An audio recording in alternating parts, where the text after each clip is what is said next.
예, 반갑습니다. 저 오랜만에 강사에 온 것 같은데 오늘 제가 아까 12시 반쯤에 왔더니 전 고시원 딱인 줄 알았어요. 형제들이 딱 앉아서 공부하고 있고 저도 대학원 기말고사 레포트 낼 게 있어가지고 같이 공부했는데 참 같이 공부하니까 좋은 것 같아요. 감사하다는 생각이 들었고요. 우리 박광식 목사님은 지금 우리 일산교회 가서 말씀을 전하고 계시고 저는 이곳에 왔습니다. 가까이 있으니까 이렇게 좀 이동할 수 있어서 감사한 것 같고 나중에는 한 기회가 되면 이렇게 한 달 정도는 이렇게 서로 스위치해가지고 해도 괜찮지 않을까 좀 생각도 들었습니다. 오늘 같이 말씀을 나눌 수 있어서 너무 감사하고요. 오늘 말씀은 알고 있습니까? 믿고 있습니까? 라는 주제로 말씀을 나눠보도록 하겠습니다. 제가 참 좋아하는 주제이기도 하고 생각을 또 많이 할 수 있게 되는 그런 주제이기도 한데 같이 말씀을 나눠보도록 하겠습니다. 제가 그 인터넷 예배를 드릴 때 중간에 제가 퀴즈를 냅니다. 일산 제자그리스도 교회에서는 중간에 퀴즈를 내고 맞추시는 분에게는 제가 선물을 드립니다. 그래서 여기 계신 분들 여기도 한 대여섯 분, 한 7분 정도 앉아 계신 것 같은데 여러분도 같이 참여하고 싶으시면은 유튜브에 접속하신 다음에 여기에 올라오는 글만 제가 인정하기 때문에 여러분들이 여기에 글을 달아주시면은 되게 감사할 것 같고 지금 들어와 계신 분들은 여러분들 살아계시면은 여러분이 살아계심을 좀 사람들한테 알리시면서 저 건강합니다라고 잠깐이라도 인사를 나누고 시작했으면 좋겠고 여기 계신 분들도 잠깐이라도 좀 옆에 보시면서 잘 지내셨습니까라고 인사 나누고 시작했으면 좋겠어요. 네.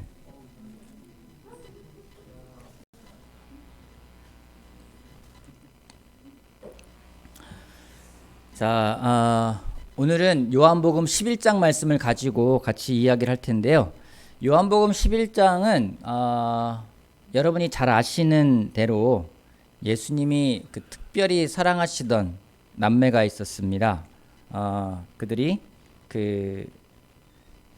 예수님 특별히 사랑하셨는데 그들 가운데 특별히 오빠 나사로가 병에 걸려서 죽을 병에 걸려가지고 굉장히 앓고 있는데 그 소식을 예수님이 들으셨습니다. 하지만 예수님은 들으셨지만은 바로 움직이지 않으시고 머무시던 곳에서 이틀을 더 머무시고 그리고 나사로한테 움직이는데 참 이런 걸 볼 때마다 생각이 드는 거는 여러분 성경을 보게 되면은 참 이해 안 되는 부분들이 좀 있어요. 왜 하나님이 저렇게 안 움직이시지? 예수님이 저때 도와주시면 좋을 텐데 왜 안 도와주시지? 라는 생각이 있는데 좀 성경을 보면서 느끼는 것은 하나님의 시간표하고 인간의 시간표하고는 차이가 있구나라는 것도 알게 되는 시간인 것 같습니다. 오늘은 17절 말씀부터 볼 텐데 여러분 여기는 어디냐면은요 저희 집 앞에 있는 동네예요. 제가 기도하러 나가는 곳인데 너무 예뻐가지고 여러분들에게 나누고 싶었고 이 사진의 저작권은 저한테 있기 때문에 필요하신 분 저한테 말씀하시면 되겠습니다. 그래서 오늘은 알고 있습니까? 믿고 있습니까? 라는 주제로 말씀을 나눠보도록 하겠습니다. 먼저 요한복음 11장 17절 말씀부터 20절까지 말씀을 좀 볼 텐데요. 현대인의 성경으로 되어 있거든요. 여러분들은 그냥 표준 세번역 성경을 펴시고 읽으셔도 될 것 같아요. 요한복음 11장 17절 말씀부터 20절 말씀까지 제가 현대인의 성경이라 세번역 성경을 한번 읽어보겠습니다. 예수께서 가서 보시니 이렇게 하면은 지금 유튜브 보시는 분들하고 헷갈리겠죠? 제가 그럼 현대인 성경을 읽어볼게요. 예수님이 그곳에 도착해서 보니 나사로가 무덤에 묻힌 지 이미 4일이나 되었다. 베다니는 예루살렘에서 3km 조금 못 되는 가까운 곳이었다. 많은 유대인들이 오빠의 죽음을 슬퍼하는 마르다와 마리아를 위로하러 와 있었다. 마르다는 예수님이 오신다는 말을 듣고 마중 나갔으나 마리아는 집에 있었다. 결국 나사로는 죽음을 맞이하게 됩니다. 그리고 그 죽은 지 나흘이 되었을 때에 예수님이 그 베단이라는 곳으로 오시게 됩니다. 여기 나와 있듯이 예루살렘과 베다니는 약 한 2km에서 3km 정도 되는 그러니까 한 5리 정도 되는 거리에 있는 그런 마을입니다. 그래서 예루살렘에 있는 많은 사람들이 나사로의 죽음을 조문하기 위해서 와 있었다고 볼 수가 있습니다. 그런 상황에서 예수님이 등장을 하십니다. 예수님이 마을에 오셨다라는 소리가 마르다의 귀에 들어가니 마르다가 얼른 일어나서 그 예수님에게 달려갑니다. 마리아는 뭐 하고 있었을까요? 마리아는 계속 집에 머물고 있었습니다. 우리가 좀 알 수 있어요. 마르다와 마리아의 성향이 얼마나 다른지. 여러분 어떻습니까? 여러분은 마르다의 성향이 좀 있으십니까? 마리아의 성향이 좀 더 강하십니까? 둘 다 있겠지만은. 마르다 여기 한 7분 정도 계시는데 난 마르다가 좀 강하다 하시는 분 한번 손 들어봐 주실래요? 마르다. 아니 난 마리아에 좀 더 가깝다 하시는 분 계십니까? 손 안 드신 분들은 생각을 좀 더 해보시기 바라고요. 그랬는데 어떤 일이 벌어졌는지 계속 보도록 하겠습니다. 21절 말씀부터 22절까지 계속해서 보도록 하겠습니다. 21절, 22절 말씀 보도록 하겠습니다. 세 번역으로 읽어볼게요. 마르다가 예수께 말하였다. 주님이 여기에 계셨더라면 내 오라버니가 죽지 아니하였을 것입니다.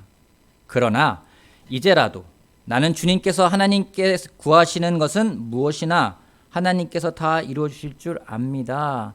마르다가 예수님께 말하는 거죠. 주님께서 여기에 계셨더라면 제 오빠가 죽지 않았을 거예요. 그러나 저는 지금이라도 주님이 구하시는 것은 무엇이든지 하나님께서 주실 것으로 압니다. 라고 이야기를 하고 있습니다. 여러분 마르다의 장점이라면 어떤 게 장점이라고 꼽을 수 있을까요? 마르다의 장점이요. 마르다가 준비를 잘한다. 행동이 빠르다. 마르다의 장점을 꼽으라면 저는 마르다는 굉장히 솔직하다는 거예요. 자신의 생각이나 감정을 여과 없이 그대로 예수님에게 드러냅니다. 여기 말하지 않습니까? 주님이 여기 계셨더라면 우리 오빠가 죽지 않았을 거예요. 여기에는 뭐가 좀 묻어나요? 원망, 좀 아쉬움, 섭섭함, 탓, 여러 가지 그런 게 나옵니다. 예수님에게 좀 뭔가 원망과 불평이 담겨 있는 것을 알 수 있습니다. 하지만 또한 여기 표현에 그러나 하지만 이라는 표현을 하면서 예수님이 무엇인가 반전을 일으킬 수 있는 분이구나 라는 것도 그녀의 마음속에 있는 생각이었습니다. 아마 그렇기 때문에 예수님에 대한 그 혼재된 마음이 있기 때문에 예수님이 마을에 오셨다라고 했을 때 그녀가 아주 반가운 마음에 또 어쩌면은 기대하는 마음에 뭔가 이야기하고 싶은 게 있기 때문에 단숨에 달려간 것이 아닐까 생각을 하게 됩니다. 여러분 여기서 마르다에게 느껴지는 것은 무엇입니까? 마르다가 그렇게 예수님에게 나갔을 때 그 마르다로부터 느껴지는 감정, 느낌은 어떤 것입니까? 믿음이 느껴지십니까? 예수님에 대한 믿음이 느껴지십니까? 저는 예수님에 대한 믿음보다는 예수님이라면 뭔가 해줄 수 있지 않을까라는 기대, 희망, 좀 그런 게 느껴져요. 믿음이 있는 것 같지만 조금 더 들여다보면 그녀의 믿음이라고 할 수 있는 것은 어떠한 인간적인 기대, 인간적인 희망임을 알 수가 있습니다. 21절, 22절 다시 한번 보도록 할게요. 뭐라냐면 마르다가 예수께 말했다. 주님이 여기에 계셨더라면 내 오라버니가 죽지 아니하였을 것입니다. 그러나 이제라도 나는 주님께서 하나님께 구하시는 것은 무엇이나 하나님이 다 이루어 주실 줄 압니다. 마르다의 고백이 굉장히 긍정적입니다. 아주 좋다고 볼 수 있습니다. 왜냐하면 그녀의 말에 희망과 기대감을 볼 수 있기 때문입니다. 근데 여러분 희망이나 기대감이라는 것이 믿음의 본질이 아닙니다. 우리가 쉽게 착각하는 것이 있어요. 내가 희망하고 내가 기대하면은 왠지 믿음이 있다라고 우리가 생각을 합니다. 난 저걸 원해. 난 저걸 될 거라고 난 바래. 그 바람과 그냥 그 막연한 기대가 믿음이라고 생각할 때가 있습니다. 여러분 막연한 희망과 기대는 믿음과 다릅니다. 왜냐하면 믿음이라는 건 구체적이기 때문입니다. 이 슬라이드 한번 보도록 할까요?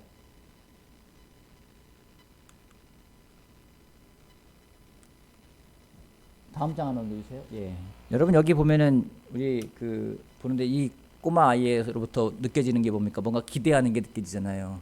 여러분 이 모습이 여러분 보기에 믿음이 있다고 보여지십니까? 우리가 이런 희망이나 기대하고 믿음하고는 좀 차이가 있다는 것을 우리가 구분하는 것은 필요합니다. 왜냐하면 히브리서 11장에 이런 말씀이 있습니다. 히브리서 11장 1절 말씀 같이 앞에 있는 거 한번 같이 소리내서 한번 읽어볼까요? 같이 믿음은 같이 볼게요. 시작. 실물이며 보이지 않는 것들에 대한 증거입니다. 믿음이 무엇인지 정의를 내립니다. 믿음이 그냥 구체적인, 그냥 추상적인 막연한 기대나 희망이 아니라 아주 명확한 거라고 이야기를 하고 있어요. 그리고 그 믿음대로 살아간 사람들의 삶이 어떤 것인지 그 다음 11장 1절 이하부터는요, 계속해서 믿음으로 누구는 어떻게 살았고 믿음으로 누구는 어떻게 살았고 라고 하면서 믿음이 그냥 막연한 희망이나 기대가 아니라 구체적으로 삶에서 행동되어지는 것들, 구체적인 삶에서의 어떤 나타나는 것들이 믿음이라는 것을 성경은 이야기하고 있습니다. 결국 믿음은요, 우리 삶에 구체적으로 어떤 영향을 끼친다라는 겁니다. 오늘 여러분의 믿음은 여러분의 삶에 어떤 영향을 미치고 있습니까? 마르다를 보면 참 많은 것들을 배울 수가 있는데 23절 말씀부터 24절까지 계속 한번 보도록 할게요. 요한복음 11장 23절 24절. 예수님 말씀하십니다. 내 오빠가 다시 살아날 것이다. 마르다가 말합니다. 마지막 날 때 오빠가 다시 살아나리라는 것은 저도 알고 있습니다.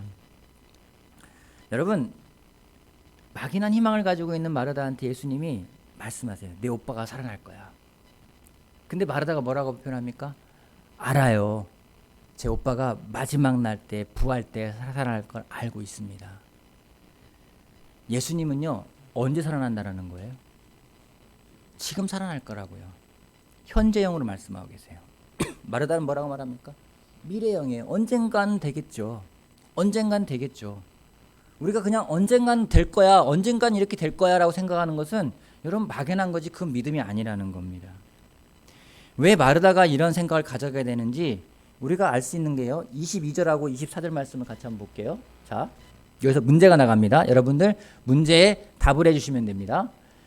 한번 위에 있는 것은 22절이고 밑에는 24절인데요. 아주 쉬운 문제입니다.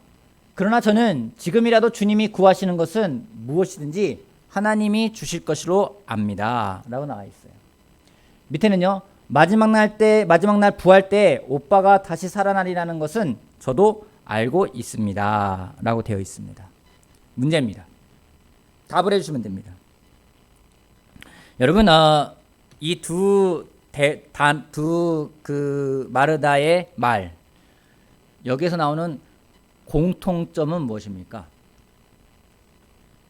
자, 여기 답은 제가 구경해 보겠습니다. 여기에 이 두 문장, 22절과 24절 이 두 문장, 마르다가 이야기했던 이 문장에서 공통적으로 나오는 것이 무엇입니까? 여기다가 말해야 됩니다. 자, 답이 아직 안 올라오고 있습니다. 답이 아직 안 올라오고 있습니다. 5초 기다린 다음에 안 나오면 제가 넘어가겠습니다. 5, 4, 3, 2, 1. 여러분들은 이제 선물을 나중에 드리는 걸로 하겠습니다. 맞아요. 여기서 나오는 건요, 문장은요, 똑같은 거예요. 안다는 거예요. 안다. 압니다. 압니다. I know. 황윤선 나는 압니다. 좀 늦었어요. 황윤선 올렸는데. 여러분,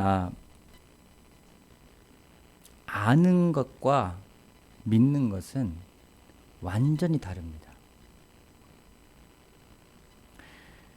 우리는요, 놀랍게도 믿음이라는 것을 아는 것으로 가져가려고 해요. 합리적이고 이성적이고 과학적인 접근으로 우리가 믿음을 알아가려고 합니다. 이 부분은 우리 그리스도의 교회에서도 굉장히 강조했던 부분입니다. 우리는 이성적인 접근을 강조하고 또 이성적인 접근을 좋아합니다. 나쁜 접근이 아닙니다. 굉장히 좋은 접근이고 건강한 접근 방법임에 틀림이 없습니다. 근데 문제는요, 하지만 거기에서 그치면 안 된다라는 거예요. 아는 것이 아는 것으로 그치는 것이 아니라 아는 것이 믿음으로 가야 된다라는 거죠. 마르다가 이야기합니다. 나는 뭔지 압니다라고 계속해서 말하고 있어요. 여러분, 많은 경우에 아는 것이 믿음을 막아버립니다. 여러분, 많은 신학자들이 예수님을 더 안 믿어요. 많은 신학자들이 하나님에 대해서 더 부정했던 사람들이 많이 있습니다. 여러분, 저희 가족 가운데서 제 가족들에 대해서, 제 아내나 제 딸에 대해서 가장 믿음 없는 사람이 누굴까요? 저예요. 제 딸아이가 성경 공부를 하고 있습니다. 성경 공부를 하는데 지금 뭐 막바지에 가 있다고 그래요. 근데 공부를 도와준 자매들이 저한테 이야기합니다. 오빠 한나가 많이 바뀌었어요. 제가 그래? 걔가? 이래요. 왜요? 가족이기 때문에. 왜 그 말을 제가 못 믿냐면요, 알고 있기 때문에, 안다고 생각하기 때문에. 예전에 한 형제가 세례를 받았습니다. 여러분 다 아시는 사람이에요. 뭐 제가 실명을 공개할게요. 우리 황재선 형제가 세례를 받고 참 하나님의 은혜로 동생을 교회에 초대했어요. 황윤선 자매가 여기에 있는데, 황윤선 자매가 성경 공부를 하고 되게 마음이 많이 바뀌었어요. 그래서 자매들이 와서 저한테 이야기했어요. 오빠, 윤선이가 세례 받을 수 있을 것 같아요. 곧 세례 받을 것 같아요. 얼마나 기쁜 소식이에요. 제가 그래서 그 기쁜 소식을 가지고 재선이한테 제일 먼저 갔어요. 재선아, 네 동생 윤선이가 세례 받을 것 같아. 우리 황재선 형제의 반응이 우와, 잘 됐네요, 놀랍네요, 이런 반응이었을까요? 뭐라냐면요, 걔가요? 세례를요? 여러분, 이상한 반응이 아니에요. 모르겠어요. 여기 송미하고 여기 희영이가 있지만 서로 간에 어떤 믿음이 있는지 모르겠어요. 자기가 초대해 놨는데 제일 믿음 없는 경우가 가족일 때가 많이 있습니다. 왜 믿음이 없냐면요, 안다고 생각하기 때문에 그런 거예요. 제 딸아이에 대해서도 제가 안다고 생각하기 때문에 믿음이 없는 겁니다. 왜냐하면 아는 것이 믿음이라 생각하기 때문에 그런 거예요. 근데 분명한 건 뭔지, 아는 것과 믿음은 다르다는 겁니다. 어떤 한 분이 어떤 한 그룹을 도와주는 역할을 하신 분이 한 분 계십니다. 근데 그분이 항상 하는 게 뭐냐면은, 본인은 그 그룹에 있는 사람들에 대해서, 그룹에 있는 문제에 대해서 안다고 생각하는 거예요. 그래서 누군가 가서 그분에게 그 그룹에 있는 사람들에 대해서 뭔가 그분이 모르는 것처럼 이야기를 하면은 굉장히 기분 나빠하는 거예요. 어떻게 되는지 아십니까? 가서 이야기하는 거예요. 당신도 이미 알고 있겠지만, 이라는 말을 하지 않으면 받아들이지가 않는 거예요. 나중에 그것 때문에 굉장히 어려운 시간을 보내는 것을 보았습니다. 여러분, 마르다는요, 예수님에 대해서 믿는다라는 말을 하지 않습니다. 당신이 우리 오빠를 살려주실 걸 제가 믿습니다라고 말하지 않아요. 우리 오빠가 언젠간 살아날 거라는 걸 나는 압니다라고 이야기를 하고 있어요. 사실 마르다는 예수님과 가까웠고 예수님을 잘 알고 있었습니다. 그래서였을까요? 그분이 하나님이라고 아는진 모르겠지만 그분이 하나님이라고 믿지는 못했다라는 겁니다. 그녀의 믿음의 어떤 시작이 이성적이었고 합리적이었고 지식적이었습니다. 시작은 좋았지만 거기서 그쳤기 때문에 더 이상 아무런 기적도 일어나지가 않았습니다. 오늘 여러분은 예수님을 어떻게 대하고 있습니까? 예수님을 알고 있습니까? 예수님을 믿고 계십니까? 점점점 우리 형제 자매들의 영적인 나이가 많아져 가고 있습니다. 올드 크리스찬이 되어져 가고 있습니다. 그래서 성경에 대해 많은 것들을 알아가고 있습니다. 말씀에 대해 알아가는 부분도 있고 하나님에 대해 알아가는 부분도 있고 서로에 대해 알아가는 부분도 있습니다. 알아가는 재미가 있습니다. 근데 그것이 믿음으로 연결되지 않으면요, 오히려 그 알아감이 우리의 믿음을 갉아먹는 것이 되기 쉽습니다. 서로의 관계도 마찬가지예요. 오래 알아가서 상대방에 대한 신뢰가 커지는 게 아니라 오래 알아왔기 때문에 상대방에 대해 또 못 믿는 경우도 있어요. 마찬가지라는 거죠. 여러분, 안다고 생각하는 사람이 빠지기 쉬운 딜레마가 있습니다. 뭐냐면요, 자기 방식대로 해석한다라는 거예요. 난 알고 있기 때문에 내가 아는 방식대로 해석한다라는 겁니다. 마르다는 예수님의 말씀을 자기 방식대로 해석해요. 다시 한번 보도록 할까요? 23절, 24절 말씀. 예수님 말씀하세요. 내 오빠가 다시 살아날 것이다. 그에게 대해서 아멘, 믿습니다가 아니라 마지막 날 부활 때 다시 살아나라는 것은 나도 알고 있습니다. 예수님이 말하는 것하고 전혀 다르게 말하고 있다는 거예요. 우리가 고집 부린다는 말을 씁니다. 고집 부린다. 고집이란 무엇일까요? 여러분, 고집이 뭘까요? 사전에는 여러 가지 정의가 나오는데 제가 개인적으로 정의 내린 고집이 무엇인지 자기의 지적 수준을 뛰어넘으려 하지 않는 것입니다. 내가 알고 있는 것 그 이상으로 하지 않으려는 것. 내가 알고 있기 때문에 더 이상 하지 않는 것. 그 수준을 넘어가지 않는 것. 그것이 고집이라는 겁니다. 설교를 들어도 자기 방식으로, 말씀을 읽어도 자기 방식으로 다 바꿔버리는 사람이 있습니다. 너무 많이 알기 때문에 저 설교는 이런 거야, 저 말씀은 이런 거야, 안다고 생각하기 때문에 결코 그 수준을 뛰어넘으려 하지 않는 사람들이 있습니다. 여러분, 그러한 사람에게는 아무런 일이 일어나지가 않습니다. 그냥 그대로 흘러가는 삶만 있을 뿐입니다. 이런 마르다에게 예수님이 쐐기를 박습니다. 25절 말씀부터 27절까지 같이 한번 읽어볼까요? 나는 부활이며 생명이다. 같이 읽어볼게요. 시작. 나는 부활이며 생명이다. 나를 믿는 사람은 죽고도 살 것이며 누구든지 살아서 나를 믿는 사람은 영원히 죽지 않을 것이다. 내가 이것을 믿느냐? 예, 주님, 저는 주님이 세상에 오실 그리스도시며 하나님의 아들이심을 믿습니다. 예수님이 답답했던 것 같아요. 내가 이걸 아느냐 이게 아니라 내가 생명이고 내가 부활이고 나를 믿는 사람은 죽어도 살지 않을 것, 죽지 않을 것이고 무릇 살아서 믿는 사람은 영원 죽지 않을 걸 네가 이걸 믿느냐라고 물어버려요. 그때 마르다가 말을 합니다. 예, 주님, 제가 그것을 믿습니다. 예수님은 우리의 믿음에 관심이 있으십니다. 우리가 얼마나 알고 있는지에 관심이 있는 게 아니에요. 우리가 얼마나 믿고 있는지에 관심이 있으십니다. 여러분, 성경을 다시 한번 여러분 떠올려 보십시오. 예수님이 병을 고치실 때 너는 내가 누군지 아느냐라고 고쳐주지 않으셨어요. 내가 믿느냐라고 말씀하셨어요. 아는지보다 믿는지가 더 관심이 있으셨다는 겁니다. 다행히 놀랍게도 마르다의 대답이 바뀝니다. 예, 믿습니다. 안다고 했던 그녀가 이제는 그녀의 고백이 바뀝니다. 예, 믿습니다. 라는 말을 씁니다. 여기 예 라는 단어가 나옵니다. 이제 헬라어로는 나이라는 말을 씁니다. 이게 어떤 말과 똑같냐면요, 아멘하고 똑같은 말이라는 겁니다. 동의한다라는 거예요. 나도 그렇게 생각한다라는 겁니다. 여러분, 정말 믿는 사람은요, 예 라는 말이 나와요. 아멘이라는 말이 나오는 겁니다. 성경 말씀을 읽으면서도 이 말이 믿어지면은 아멘이라고 여러분 스스로 속삭일 때 있지 않습니까? 외칠 때 있지 않습니까? 설교 말씀을 들어도 믿으면은 아멘이라고 이야기를 해요. 근데 안타깝게도 요즘에 아멘이라는 소리가 많이 안 나와요.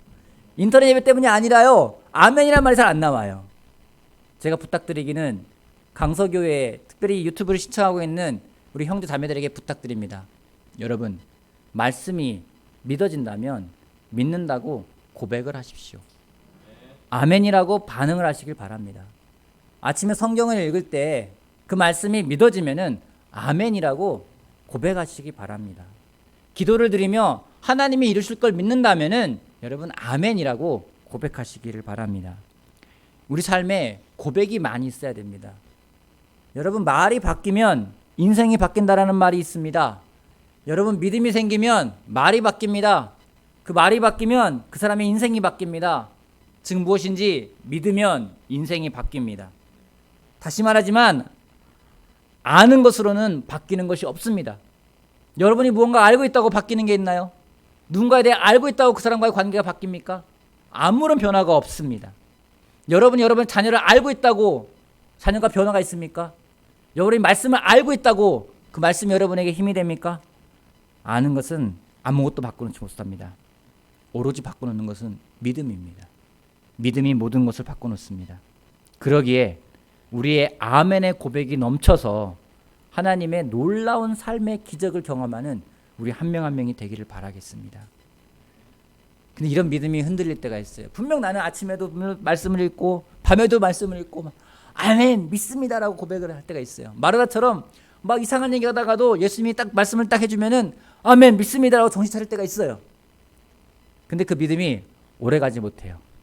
언제 그 믿음이 또 흔들리는지 39절 말씀부터 볼게요. 예수님이 마르다에게 말씀하십니다.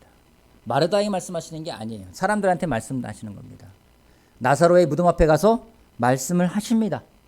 예수님이 돌을 옮겨 놓아라 하시자 죽은 사람의 눈이 마르다가 주님, 죽은 지가 4일이나 되었으니 냄새가 날 것입니다 하였다. 조금 전까지만 해도 아멘 믿습니다 했던 마르다가 무덤 앞에 가서 예수님이 돌을 옮겨 놓아라 하니까 무슨 소리세요? 다시 그녀의 합리적이며 이성적이며 논리적인 본성이 나오게 되는 거예요. 참 인간적인 마르다입니다. 그래서 저는 친근감이 느껴집니다. 왠지 저를 보는 같은 느낌이 들 때가 있어요. 여러분 솔직히 마리아보다는 마르다가 마음이 좀 더 갑니다. 왠지 마리아는 범접하기 어려운 여인 이런 느낌이 들지만 마르다는 왠지 친근감이 가는 그런 여인처럼 느낄 때가 있습니다. 왜냐하면 공감이 가기 때문이죠. 비슷하기 때문에. 마르다의 마음에 예수님의 믿음의 씨앗이 뿌려졌는데 어쩌면 마르다의 마음이 돌밭 아니면 가시덤불? 좀 전까지만 해도 믿는다고 했는데 이 무덤이라는 장애물 앞에서 무덤이라는 그 돌문이라는 장애물 앞에서 그녀의 믿음은 어디론가 사라져버리고 다시 본성이 나타납니다. 다시 논리적이 되고 계산적이 되며 머리가 돌아가는 소리가 들립니다. 우리는 어떻습니까? 아침 좋은 콰이타임 했다가도요. 놀라운 말씀 읽었다가도요. 현실이라는 장애물 앞에서 우리도 이와 같이 됩니다. 여러분 진짜 믿음이 무엇인지 아십니까? 진짜 믿음은 무덤 앞에서도 작동이 되어야 합니다. 진짜 믿음은요. 장애물 앞에서도 작동되어야 믿음입니다. 항상 믿음은 그 경쟁 대상이 누군지 산이에요. 산을 옮기느냐 못 옮기냐는 그 산을 얼마나 알고 있느냐 그 산을 모르느냐가 아니라 얼마나 내가 믿음이 있느냐라는 겁니다. 그 장애물 앞에서도 믿음이 나타나야만 됩니다. 여러분 믿음이 뭔지 아십니까? 예수님이 계속 말씀하시는 게 있어요. 질문 하나 해볼게요. 이건 뭐 정답을 쓰신다고 한들 상품은 없습니다. 믿음이 뭘까요? 여러분 내가 보고 나면은 믿게 되는 걸까요? 아니면은 믿게 되면은 보게 되는 걸까요? 여기 있는 7분들 한번 대답을 한번 해봐 주십시오. 여러분 내가 믿으면은 보게 되는 걸까요? 아니면 내가 보기 때문에 믿게 되는 걸까요? 자, 첫 번째 내가 보기 때문에 믿는 거. 두 번째 내가 믿기 때문에 보는 거. 자, 첫 번째가 믿음이다. 두 번째가 믿음이다. 어떤 걸까요? 첫 번째다. 손 한번 들어봐 주실래요? 내가 보기 때문에 믿는 거. 두 번째 내가 믿기 때문에 본다. 좀 더 다수가 두 번째군요. 예수님 뭐라 하시는지 보도록 할게요. 예수님요. 그래서 예수님은 마르다에게 내가 믿기만 하면 하나님의 영광을 보게 될 것이라고 내가 말하지 않았느냐. 하나님의 영광은 언제 보는지 믿음이 있을 때 본다고 하고 있어요. 보고서 믿는 것은 믿음이라고 하기는 어렵습니다. 사실을 인정하는 거예요. 나 오늘 영혁이 봤어. 영혁이 그래서 여기 앉아 있어. 이건 믿음이 아니라는 거죠. 하지만 영혁이가 안 앉아 있지만은 영혁이가 와서 앉아서 예배를 드릴 거야. 이건 믿음이 될 수 있을 것 같아요. 굳이 비유한다면은. 여러분 보고 믿는 거는 믿는 게 아니라 보고 인정하는 것밖에 없어요. 여러분 봐서 인정하는 거는 아무런 능력이 없어요. 모든 사람이 다 가지고 있는 거예요. 봤기 때문에 거기 있는 거 인정하는 건 모두가 다 할 수 있는 거 아니겠습니까? 하지만 믿음은 보이지 않는 것을 보게 합니다. 그게 뭔지 믿으면 보입니다. 반대로 믿지 않으면 아무것도 볼 수가 없어요. 여러분 믿으면은요 보이지 않는 것도 보면서 갈 수가 있어요. 이런 게 있습니다. 가이드 러너라는 게 있습니다. 가이드 러너 뭐 하는 건지 앞에 안 보이는 사람이 뛸 수 있게끔 하는 거예요. 마라톤을 하거든요. 그럼 옆에 있는 사람은 가이드라고 써 있습니다. 가이드, 여기는 동반주자라고 써 있습니다. 가이드 러너인데 이 사람은 뛰어갑니다. 이 사람을 뛰는 거를 들으면서 이 사람이 시각장애인입니다. 같이 뛰어가는 거예요. 달리기를 그렇게 합니다. 이 사람들이 보고 뛰어가는 걸까요? 보고 뛰어가는 거 아니에요. 말하는 사람을 듣고 믿기 때문에 따라가는 거예요. 마라톤은 할만하겠죠. 그죠? 여러분 눈 감고 있는데 누군가 여러분 인도한다면 뛸만 할 것 같죠? 힘들겠죠. 근데 더 힘든 게 뭔지 아십니까? 더 힘든 게 뭐냐면요. 우리나라의 가이드러너로서 되게 유명한 사람들이 나온 영상이 있었어요. 스키 선수예요. 이 여자분은 시력이 한쪽은 실명했고 한쪽은 일반인의 10분의 1밖에 안 돼요. 이분은 원래 스키를 타던 분인데 이분이 앞에서 가이드러너로 임선하면은 뒷사람은 앞에 사람이 말하는 걸 듣고 쫓아가는 겁니다. 하면 일어나고 다운 하면 일어나고 얼마나 떨어진지 나오는데 영상 하나 보도록 할게요. 여기 조금 다른 경기를 하는 이들이 있습니다. 자신보다 타인을 더 믿는 경기, 앞서가는 이보다 뒤따르는 이가 승패를 좌우하는 경기. 이들은 시각장애 스키 선수와 가이드 러너입니다.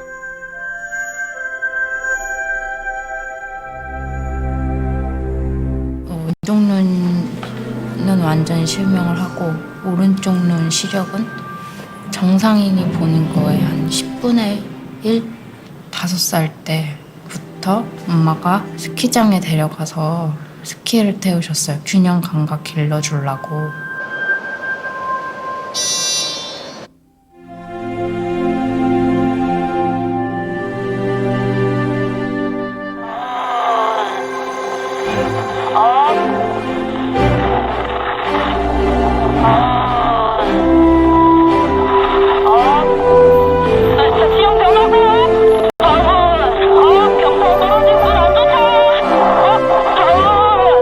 만날 때마다 뭔가 나랑 잘 맞겠구나. 저는 그래서 혼자 뛰는 것보다는 좋아요. 둘이 하고 있어서. 선수와 가이드는 잠을 잘 때 선수가 왼쪽으로 돌아 누우면 가이드도 자동으로 왼쪽으로 돌아 눕고. 경기를 할 때 의심을 하진 않아요. 왜냐면은 앞이 보이지 않는 상황에서 소리로만 따라가야 되니까 믿지 않으면 절대 따라갈 수가 없어요. 그래서 스키 탈 때는 100% 믿습니다. 메달은 같이 받아요. 한 몸처럼 움직이는 거니까 같이 받는 건 당연한 거죠. 같이 이렇게 만난 게 인연이라고 얘기했었잖아. 나는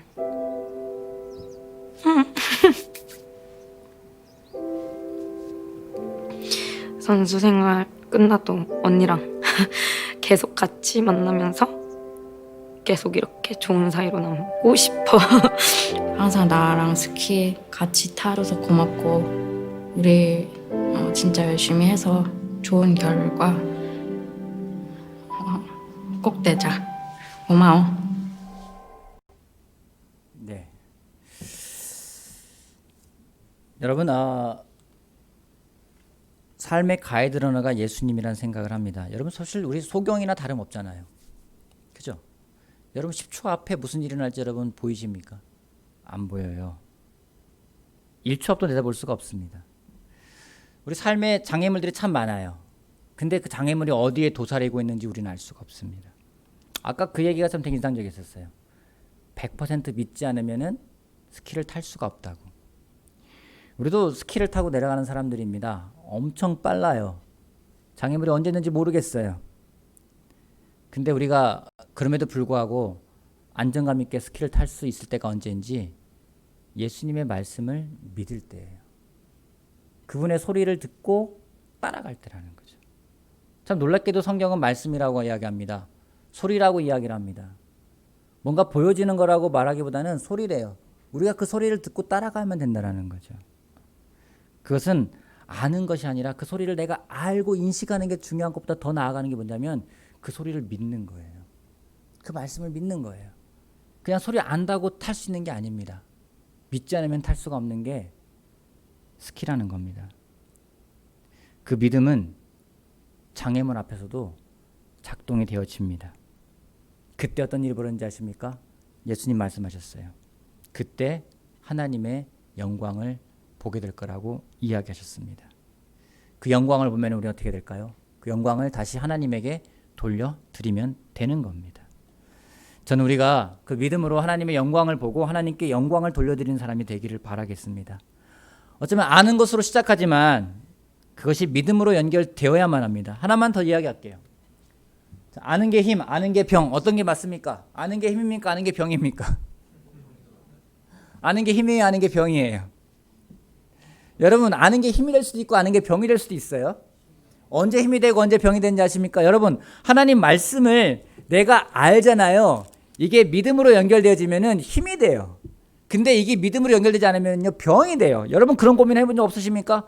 아, 차라리 말씀 몰랐더라면 내 마음이 좀 편했을 텐데. 죄가 뭔지도 알아요.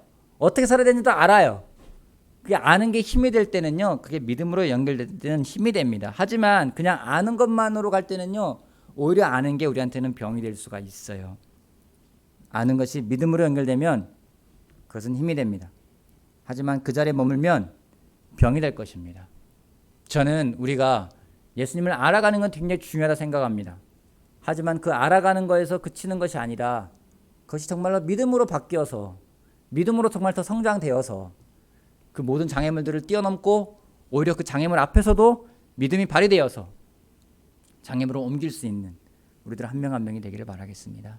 그런 하나님의 영광을 믿음으로 바라볼 수 있는 사람이 되길 바라겠습니다. 그 뒤에 그 영광스러운 하나님께 다시 영광을 돌려드리는 우리들 한 명 한 명이 되기를 바라겠습니다. 다시 한번 강소교회에 있는 형 자매들과 같이 말씀을 나눌 수 있어서 너무 감사하고, 여러분, 아는 것이 힘입니다. 하지만 믿지 않으면 아는 것이 병입니다. 아는 것이 아니라 믿음으로 갈 수 있는 우리들 한 명 한 명이 되기를 바라면서 말씀 마치겠습니다.